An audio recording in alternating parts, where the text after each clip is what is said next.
4 years ago, Forbes posted an article titled 6 Immigrant Stories That Will Make You Believe in the American Dream Again.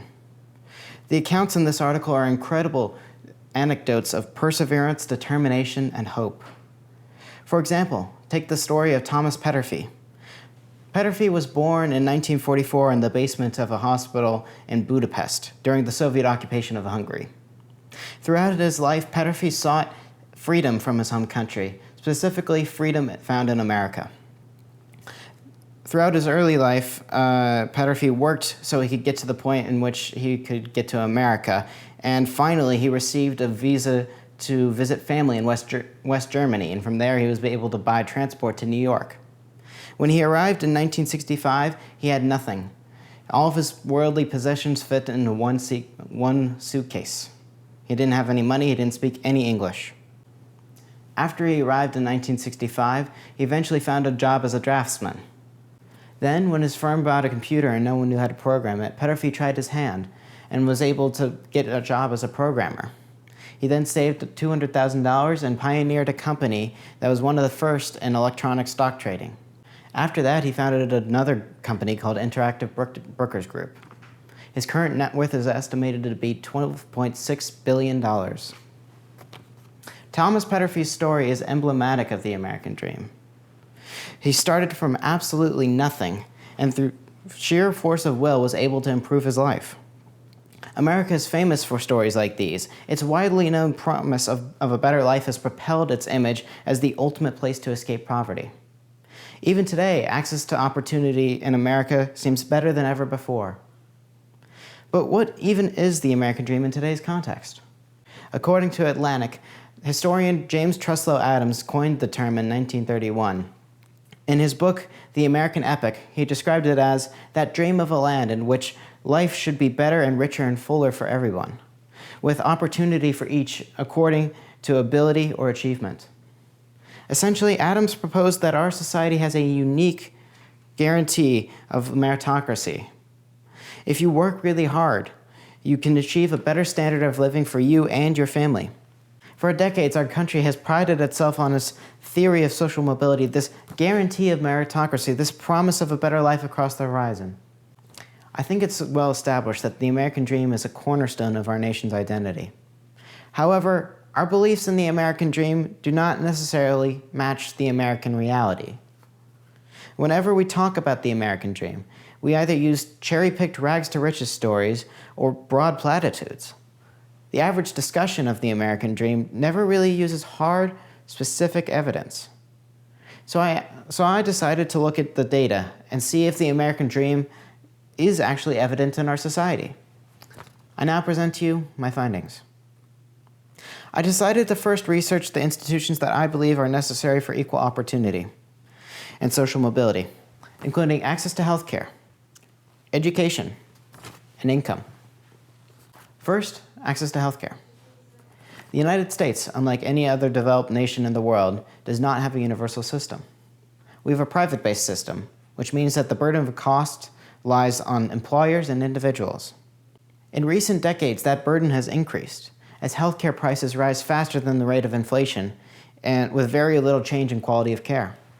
On top of that, one study in the New England Journal of Medicine found that different regions in the country experience different increases in healthcare prices.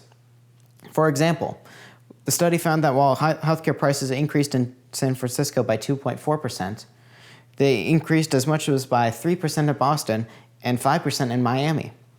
This means that not only is everyone seeing their healthcare prices increase, but certain individuals may see that their costs rise even higher than the national rate depending on where they live. Such disparities have led many to find it difficult to access their basic healthcare needs. The Kaiser Family Foundation estimates that nearly 28 million people were uninsured in 2018. Kaiser also estimates that up to 45% of that population does not have access to healthcare because of its costs.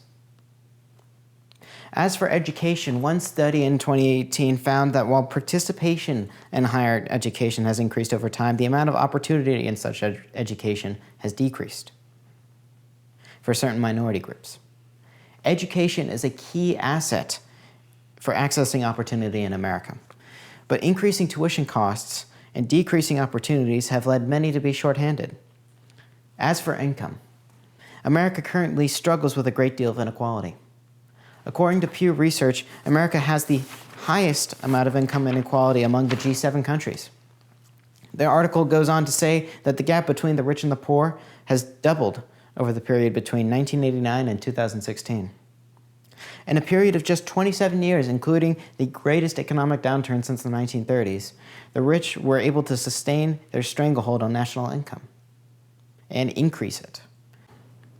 America's disparity in income can be attributed to a number of factors, including a national minimum wage that hasn't changed since 2009, the gradual erosion of retirement institutions such as company pensions, and a tax system blatantly rigged for the rich.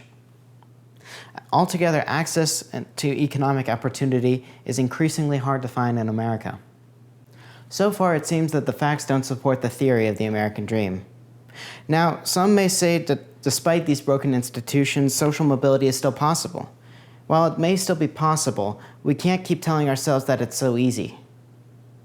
The fact is that America is no longer the easiest place to find a better life.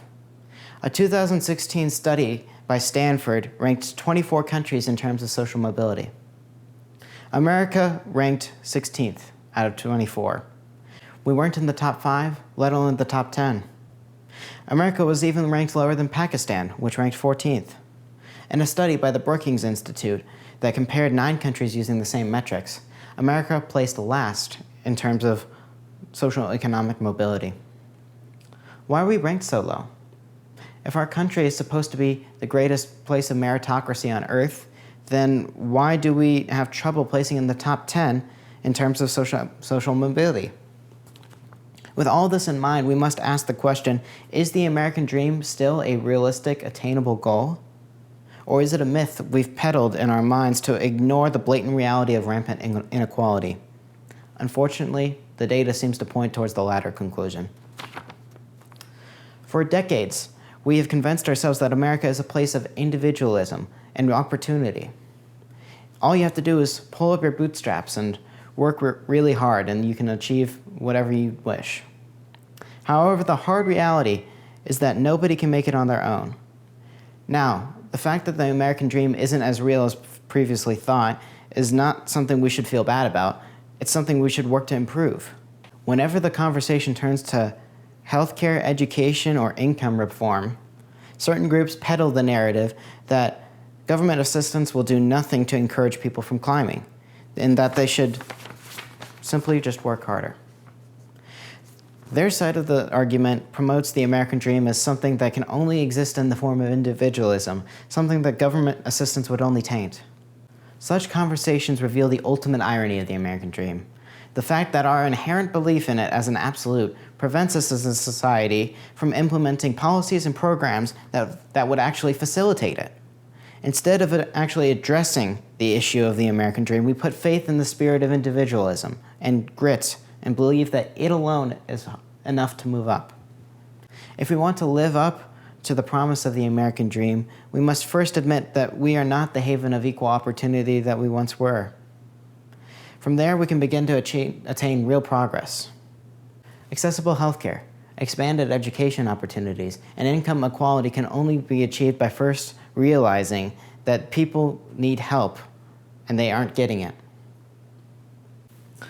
However, if we conjure up the willpower to awaken ourselves to the truth, we can fulfill the promise that James Truslow Adams described in 1931. That dream of a land in which life should be richer and fuller for everyone, with opportunity for each according to ability or achievement. Thank you.